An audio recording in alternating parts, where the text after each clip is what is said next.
جو ان لوگوں کو اس پلیٹ فارم پر جمع کرنے کے لیے آئے تھے. مشائخ کا اور کیا کام ہے؟ نذرانے بٹورنا، دست بوسی کرانا، پراپرٹی اور جائیداد بنانا. ہمارا کام، ہمارے باپ دادا کا کیا تھا کہ جو بچھڑے ہوئے لوگ ہیں، جو آپس میں ٹوٹ گئے ہیں، ان کو جمع کرنا. یہ ہمارا کام تھا، ہمارے بزرگوں کا کام تھا. آج اگر یہ آواز اٹھائی جائے کہ شیعہ کو، دیوبندیوں کو، بریلویوں کو، سپاہ صحابہ کو، سپاہ محمد کو، لشکر طیبہ کو اور تبلیغی جماعت کو کلمہ گو ہیں، ان کو ایک پلیٹ فارم پر اکٹھا کرنے کی کوشش کی جائے تو کہتے ہیں یہ آدمی کیوں یہ بولی بول رہا ہے. ہم مخالفت میں ایک دوسرے کو کافر کہتے ہیں. جس طرح پیسے بٹور سکتے ہیں، اکٹھا کرنے میں بٹور نہیں سکتے. ہمیں بریلوی کون کہے گا اگر ہم سب کو کافر نہیں کہیں گے تو؟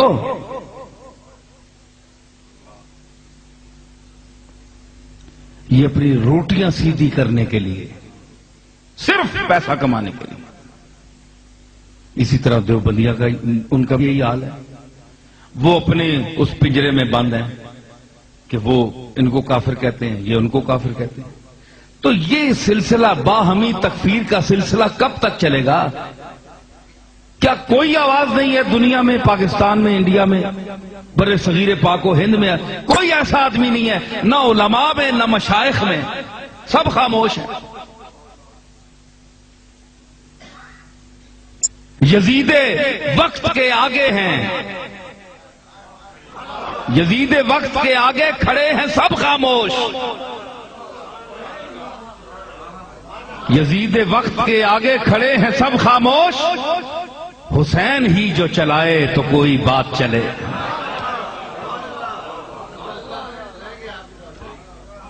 اب حسین یا اس کا غلام ہو کوئی تو وہ بات چلائے تو بات چلتی ہے، ورنہ اس یزید وقت کے سامنے تو سب خاموش ہیں. سب بغیرت بنے ہوئے ہیں، بغیرتی کی روٹیاں کھا رہے ہیں سب.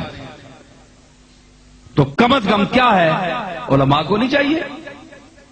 انہیں پتا ہے کہ اگر ہم نے کیا تو کہیں گے یار یہ بد عقیدہ ہو گیا، یا دیوبندیوں کو بھائی بنانا چاہتا ہے، یہ دیوبندیوں کو قریب لانا چاہتا ہے، یہ اپنے مسلک کا غدار ہے.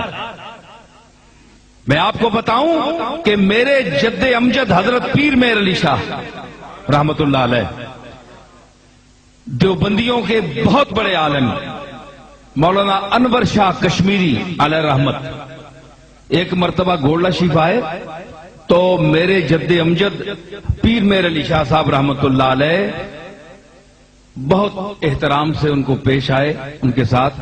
اور جب وہ واپس چلے تو پیر صاحب تانگے تک نیچے ان کو چھوڑنے کے لیے آئے.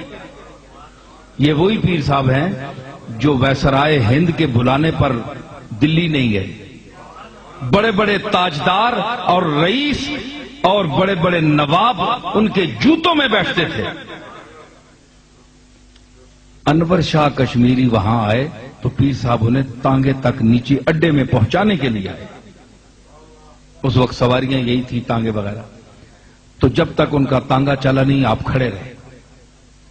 ان کو پتہ نہیں تھا کہ وہ دیوبندی ہیں، دیوبند کے فارغ ہیں اور پکے دیوبندی ہیں. تو پیر صاحب ایسا کرنے سے کیا وہابی ہو گئے؟ کیا گستاخان رسول کے ادب کرنے والوں میں سے ہو گئے؟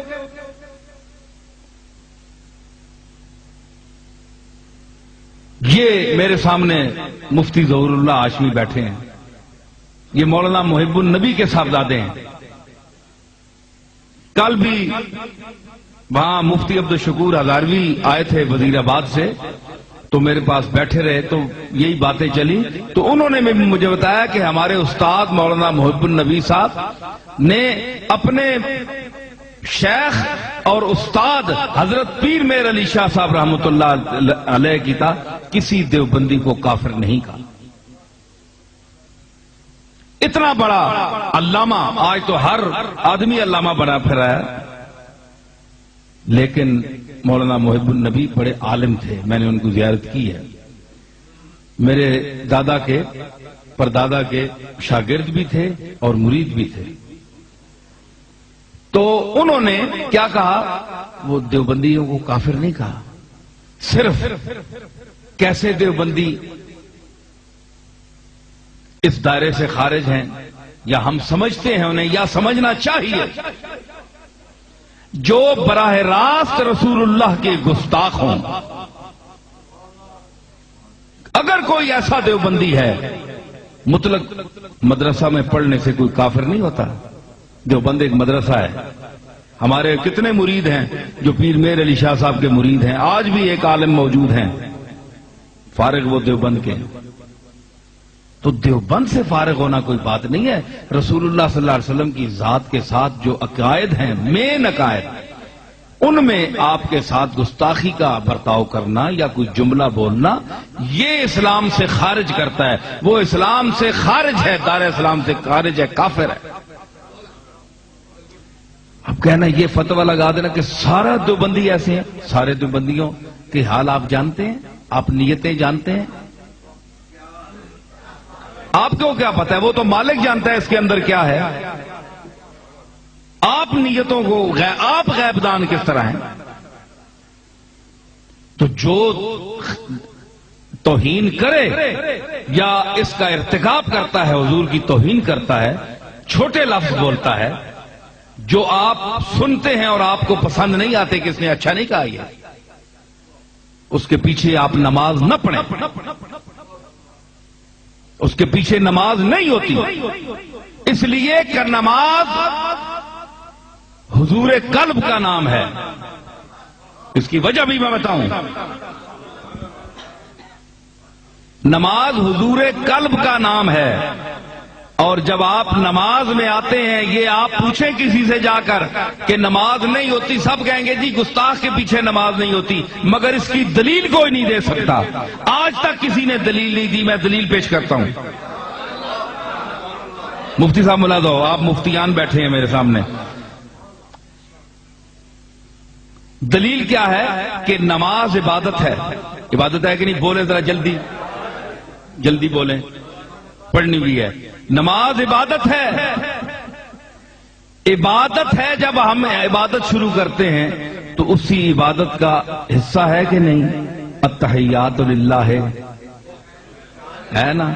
تو جب ایھا النبیوں کے لیے ہم خطاب کرتے ہیں، پیچھے گستاخی کر کے آئے ہوں، تو نماز عبادت میں بیٹھ کر ایھا النبیوں ہم کس منہ سے کہیں گے؟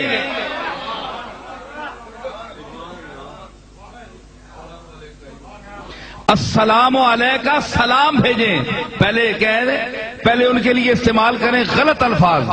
میں وہ الفاظ گستاخی کے دورانہ بھی نہیں چاہتا. حضور کے لیے جو الفاظ ہیں میں دہرانا نہیں چاہتا، آپ پڑھ لیں کتابوں میں. وہ عقائد پہلے حضور کے لیے بول کر پھر کہتے ہیں السلام علیکہ ایھا النبی. تو پھر یہ حضور کی شان رحمت للعالمین ہی ہے نا کہ آپ خاموش ہو جائیں. اتنا بکواس کرنے کے بعد انسان کہے السلام علیکہ ایھا النبی.